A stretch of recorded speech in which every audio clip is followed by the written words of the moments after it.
Chemistry.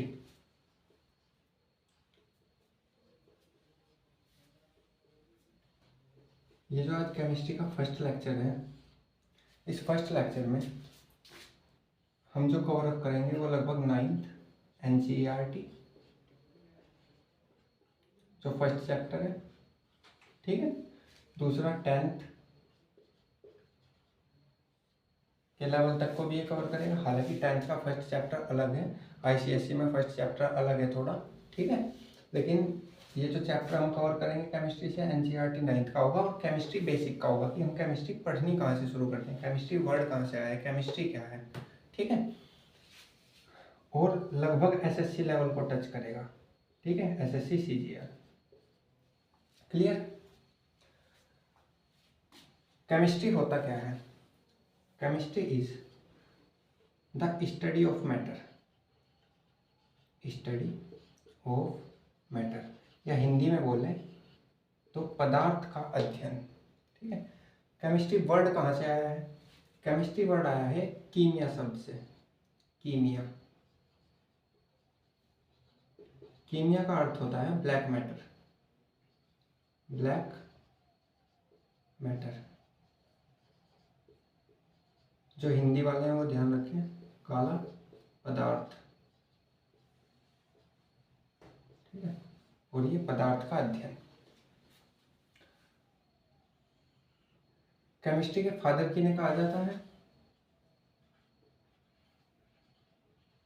Chemistry के जनक बोला जाता है एंटोनी लेवोसियर को।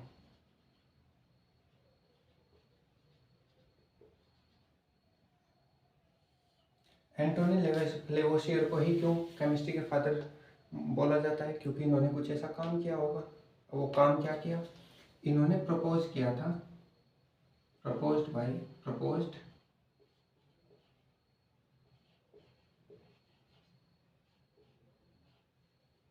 लॉ ऑफ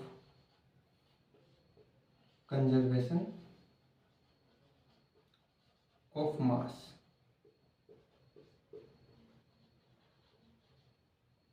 मतलब mass neither be created nor be destroyed. ये नियम इन्होंने दिया था, एंटोनी लेवोसियर ने, कि मास जिस किसी भी चीज़ में मास है वो मास, ठीक है, ना ही तो उसको खत्म किया जा सकता है ना ही क्रिएट किया जा सकता है। क्रिएट का मतलब रचना करना। अब ऐसा नहीं है एक मास ये लिया एक मास ये लिया, दोनों को मिला दिया और एक नया मास क्रिएट कर दिया। नहीं, वो जो सिंगल मास है वो भी तो कहीं से आया ना, वो कहाँ से आया? तो नेचुरली आप मास को क्रिएट नहीं कर सकते। क्लियर। केमिस्ट्री क्या है? Study of matter. अब इसके अंदर अगर हम बात करें मैटर शब्द की, तो मैटर क्या है? जो भी हमारे चारों तरफ है, अगर हम ज्योग्राफी के हिसाब से देखें तो पूरा ब्रह्मांड है। ब्रह्मांड में जो कुछ भी है सेलेस्टियल बॉडीज है। अगर हम केमिस्ट्री के हिसाब से देखें तो वो जो भी सेलेस्टियल बॉडीज है और जो भी हमारे चारों तरफ है वो सब क्या है? मैटर है। इसका मतलब अगर हम सेलेस्टियल बॉडीज की भी बात कर रहे हैं तो वो भी किससे बनी हुई है? मैटर से बनी हुई है। तो मैटर क्या हुआ? ऑल अवर सराउंड अस, जैसा कि आपको डेफिनेशन में भी मिलता है, all our surround us is called matter, ठीक। लेकिन जो हमारे चारों तरफ है या हमारे अंदर भी है वो सब मैटर है। अगर हम इमोशंस की बात करें, किसी फीलिंग की बात करें, वो तो मैटर नहीं है। कुछ जगह ये भी है कि लाइट है, ठीक है, कोई लाइट सोर्स है, फॉर एग्जांपल ट्यूब लाइट हुई, या हम सन की बात करें वहाँ से रेज आई,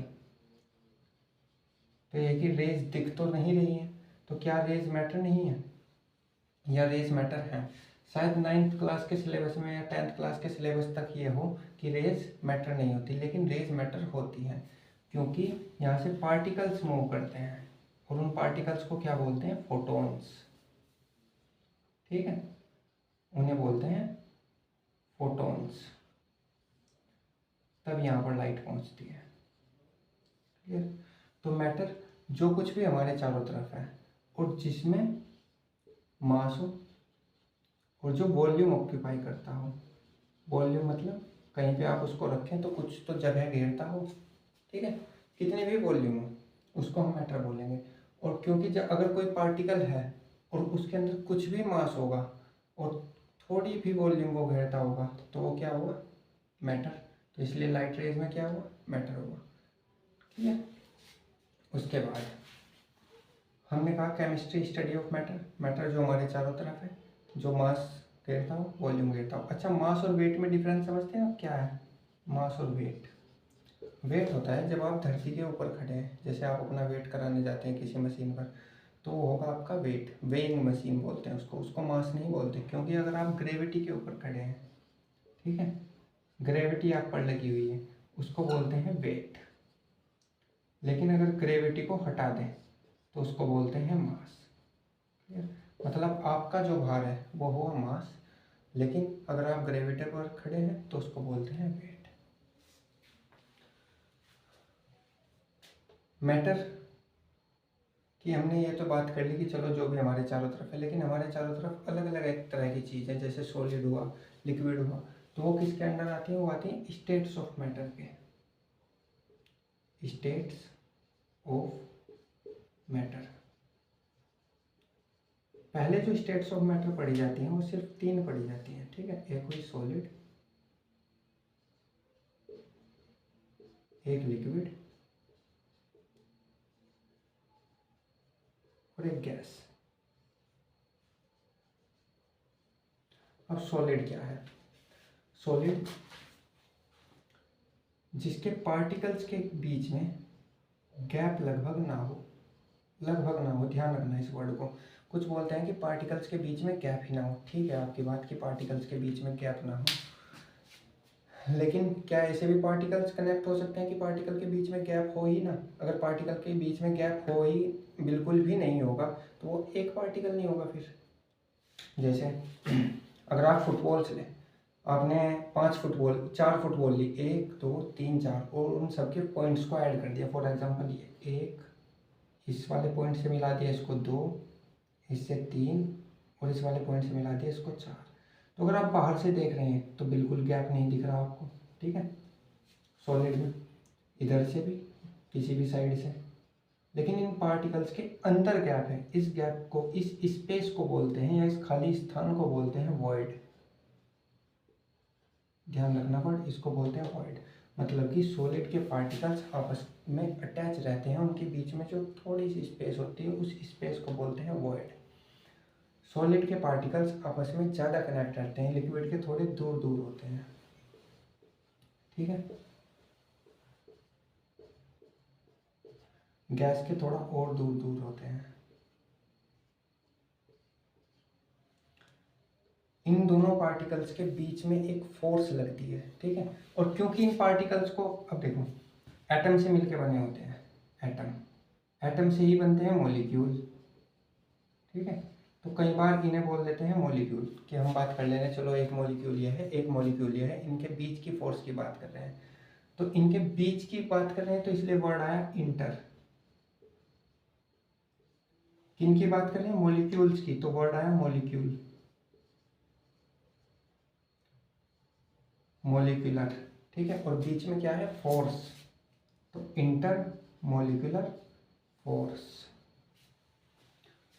अगर हम बात करें कि इन पार्टिकल्स के बीच में क्या होता है? Intermolecular force. तो इंटरमोलिकुलर फोर्स किन के बीच में ज़्यादा होगी? सॉलिड, लिक्विड या गैस? ऑब्वियसली सॉलिड, क्योंकि पास पास ज़्यादा है, तो सॉलिड के बीच में इंटरमोलिकुलर फोर्स ज़्यादा होगी, लिक्विड में कम होगी, गैस में और कम होगी। इनके बीच का स्पेस ज़्यादा है, इनका गैस से कम है, और सॉलिड का और कम है। हम बात कर लेते हैं डेंसिटी की। डेंसिटी का भी रोल आता है। डेंसिटी क्या है?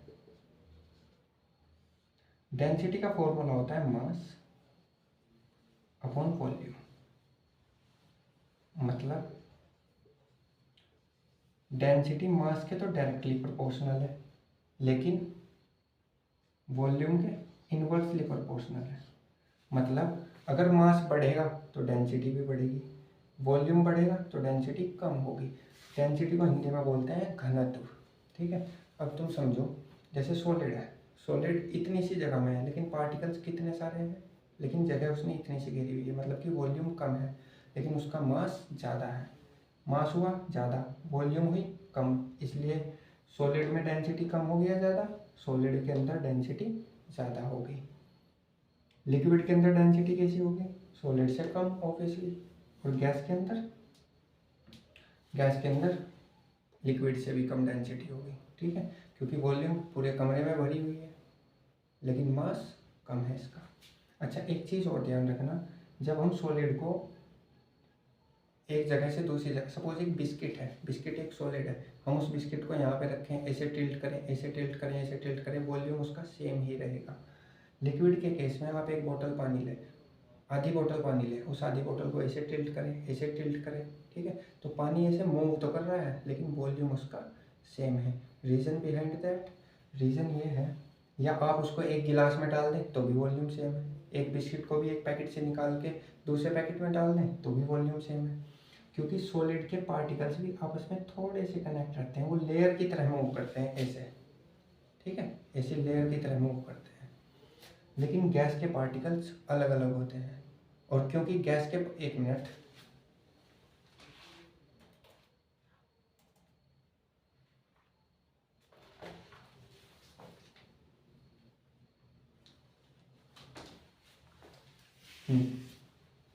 क्योंकि गैस के पार्टिकल्स अलग अलग होते हैं, इसलिए अगर आप गैस को एक कंटेनर से दूसरे कंटेनर में डालेंगे तो वो वॉल्यूम चेंज हो जाएगी, क्योंकि वो हवा में आ जाएगी, वो पार्टिकल्स अलग अलग है, वो लेयर्स की तरह नहीं है, ठीक है।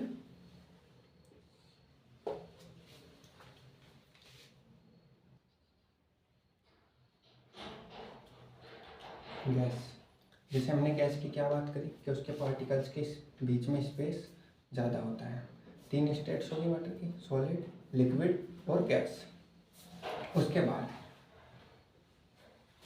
गैस को अगर हाई टेम्परेचर दे दें, ठीक है, गैस को हाई टेम्परेचर दे दें और इलेक्ट्रिक फील्ड में वो हो, या इलेक्ट्रिसिटी उसको दे दें,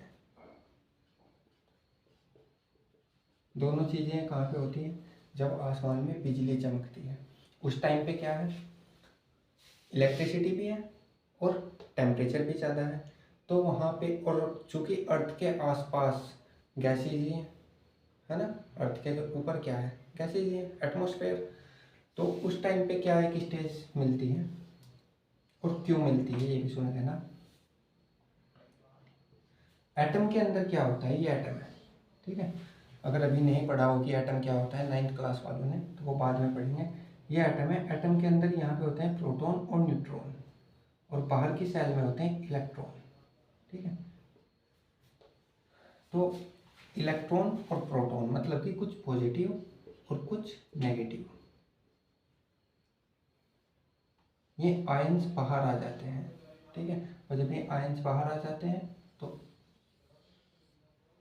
ये एक स्टेट पैदा कर देते हैं जिसको बोलते हैं प्लाज्मा।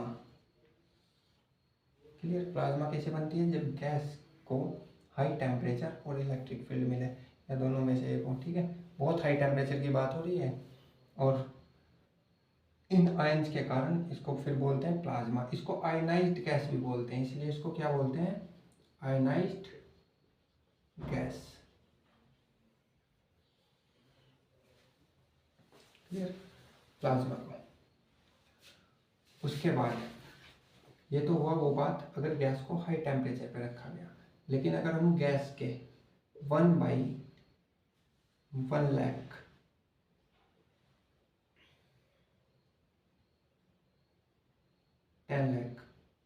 अप्रोक्सीमेट 10 लाख अर्थ, गैस के 1,00,000वें या 10,00,000वें हिस्से को, गैस के 1,00,000वें या 10,00,000वें हिस्से को हम क्या कर दें, अगर ठंडा कर दें, उसे टेम्परेचर पे बिल्कुल, उसका टेम्परेचर बिल्कुल डाउन कर दें, ठीक है, तो एक हमें, तो क्या करते हैं, वो पार्टिकल्स आपस में मिल जाते हैं, ठीक है, कंडेंस हो जाते हैं, उसको बोलते हैं कंडेंसेट, उसको बोलते हैं कंडेंसेट, ठीक है।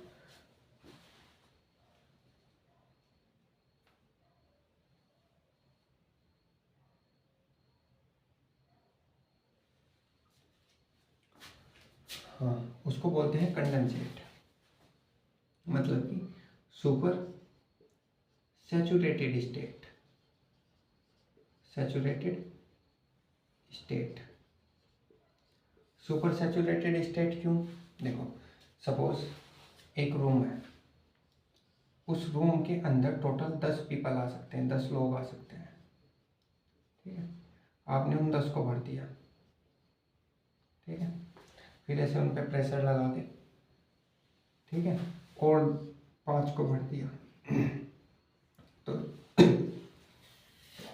अब टोटल कितने हो गए? 15। अब पूरा रूम पूरा घिच पिच हो चुका है, ठीक है। उसके बाद तुमने फिर 3 को डाल दिया उसके अंदर, अब टोटल कितने हो गए? 18। तो अब वो सुपर सैचुरेटेड स्टेट में पहुंच चुका है। सैचुरेशन उसमें कितना था? 10 का, मतलब 10 चेयर, तुमने 10 पे 10 को बैठा दिया तो सैचुरेटेड हो चुकी, ठीक है, 10 के 10 कंप्लीट। लेकिन तुमने ओवर सैचुरेटेड कर दिया तो वो किस स्टेज में चला गया? Super saturated. ये एग्जाम्पल था, ठीक है। रियल में सुपर सैचुरेटेड स्टेट कहाँ पे हुई? गैस के केस में। ऐसा भी माना जाता है कि जब सुपर सैचुरेटेड स्टेट के हैं जो पार्टिकल्स है, ठीक है, ये इनके अंदर से करंट पास हो सकता है, गुड कंडक्टर ऑफ इलेक्ट्रिसिटी है, ठीक है, और 100% करंट पास हो सकता है। अब ये अभी तक का मिथ भी इसको बोल सकते हैं, रियल में नहीं है, क्योंकि शायद ऐसा ना हो, क्योंकि अगर कुछ पार्टिकल्स बीच में है तो मिनिमम रेजिस्टेंस तो उत्पन्न करेंगे ना, कुछ तो रेजिस्टेंस हो। लेकिन अगर, और 100% का मतलब है कुछ रेजिस्टेंस नहीं है, ठीक है। इस प्लाज्मा को डिस्कवर करने वाले कौन है? क्रुक्स, इनका नाम है क्रुक्स। साइंटिस्ट का नाम क्या है? क्रुक्स। कंडेंसेट, ये जो कंडेंसेट हुआ इसकी कैलकुलेशन करी सत्येंद्रनाथ बोस ने और अल्बर्ट आइंस्टाइन ने। अल्बर्ट आइंस्टाइन, और क्योंकि इन दोनों ने की, इसलिए इन दोनों के नाम पे बोस और आइंस्टाइन ये पढ़ा, BEC, बोस आइंस्टाइन कंडेंसेट। इन दोनों ने कैलकुलेशन की थी लेकिन प्रूफ नहीं किया था।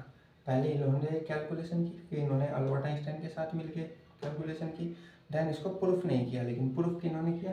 3 अमेरिकन साइंटिस्ट ने, ठीक है, 3 अमेरिकन साइंटिस्ट ने इसको प्रूफ किया। तीनों के नाम क्या है? तीनों के नाम है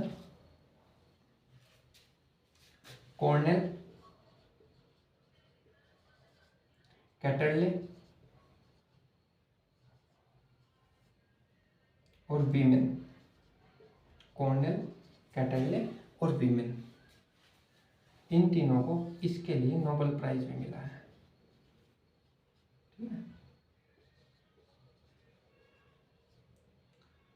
तीनों कहाँ के साइंटिस्ट हैं? अमेरिकन।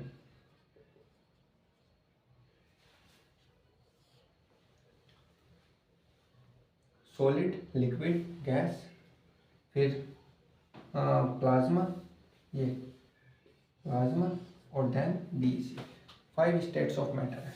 क्लियर?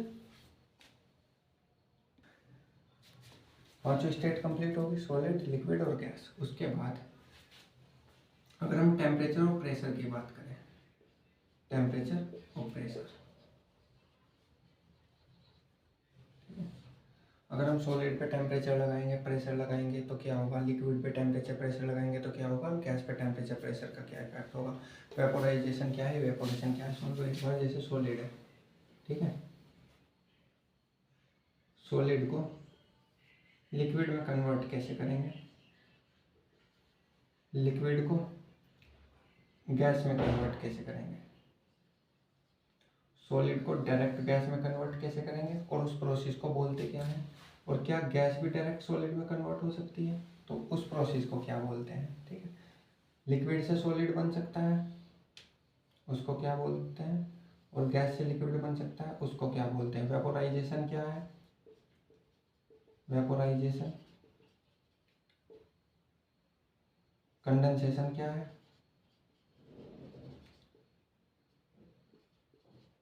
कंडेंसेशन के साथ एक वर्ड चलता है लिक्विफैक्शन, ये क्या है? लिक्विफैक्शन ध्यान रखना। वेपोराइजेशन, इवेपोरेशन क्या है,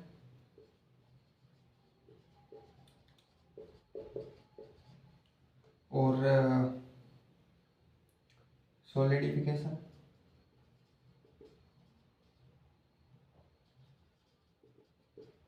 क्या है, कंडेंसेशन क्या है, एक ही है या अलग अलग है, और फ्यूजन क्या है, और एक वर्ड लेटेंट हीट क्या है, लेटेंट हीट क्या है। ठीक है, ये सब हम इसके बाद पढ़ लेंगे। ये वीडियो हो गई आपकी पार्ट 1। तो इसके बाद हम पार्ट 2 वाली वीडियो में इन सब टॉपिक्स को लगभग कवर कर लेंगे। आप खुद से भी पढ़ लेना पहले थोड़ा थोड़ा इन वर्ड्स के बारे में। जैसे अगर किसी को लगता हो कि वेपोराइजेशन इवेपोरेशन एक है तो उनमें डिफरेंस पढ़ ले। ठीक है, लिक्विफैक्शन कंडेंसेशन में पढ़ ले। सॉलिडिफिकेशन कंडेंसेशन अलग अलग है या एक है। ठीक है, फ्यूजन क्या है, लेटेंट हीट क्या है। उसके बाद थोड़ा सा हम और टॉपिक कवर करेंगे गैसेस के बारे में, जैसे एलपीजी हुई, ठीक है, सीएनजी हुई, क्लियर। और किसी की कुछ मतलब और कुछ टॉपिक इसी टॉपिक से रिलेटेड पढ़ना हो, मैटर से रिलेटेड, तो वो बता सकता है। ठीक है।